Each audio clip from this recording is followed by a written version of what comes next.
மார்க்கெட்டில் என்ட்ரி எடுக்கிறதுக்கு முன்னாடி ப்ராப்பராக அனலிசிஸ் பண்ணிவிட்டு என்ட்ரி எடுங்கன்னா நம்ம ஆளுங்க என்ட்ரி எடுத்ததுக்கப்புறம் தான் கற்றுக்கிட்ட வித்தையை மொத்தத்தையும் இறக்குவாங்க.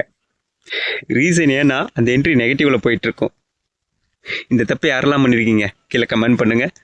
என்றைக்குமேங்க நீங்கள் என்ட்ரி எடுக்கிறதுக்கு முன்னாடி இன்ஸ்டிடியூஷனல் ஃபுட் பிரிண்ட்டை பார்த்துங்க. கரெக்டான பிளேஸில் நீங்கள் என்ட்ரி எடுத்திங்கன்னா ஒரு சில என்ட்ரி இன்ஸ்டிடியூஷனல் ஹண்டிங்கில் மாட்டினாலுங்க உங்களுக்கு எக்ஸிட்டுக்குரிய ஆப்பர்ச்சுனிட்டி கொடுப்பாங்க. நீங்கள் வெயிட் பண்ணினா அதில் நீங்கள் வெளியே வந்துடலாம். ஸோ என்றைக்கும் என்ட்ரி எடுக்கிறதுக்கு முன்னாடி ப்ராப்பராக அனலிசிஸ் பண்ணிட்டு எடுங்க. மார்க்கெட்டில் என்ட்ரி எடுக்கிறதுக்கு முன்னாடி ப்ராப்பராக அனலிசிஸ் பண்ணிவிட்டு என்ட்ரி எடுங்கன்னா நம்ம ஆளுங்க என்ட்ரி எடுத்ததுக்கப்புறம் தான் கற்றுக்கிட்ட வித்தையை மொத்தத்தையும் இறக்குவாங்க. ரீசன் ஏன்னா அந்த என்ட்ரி நெகட்டிவில் போயிட்டுருக்கும். இந்த தப்பு யாரெல்லாம் பண்ணியிருக்கீங்க கீழே கமெண்ட் பண்ணுங்கள்.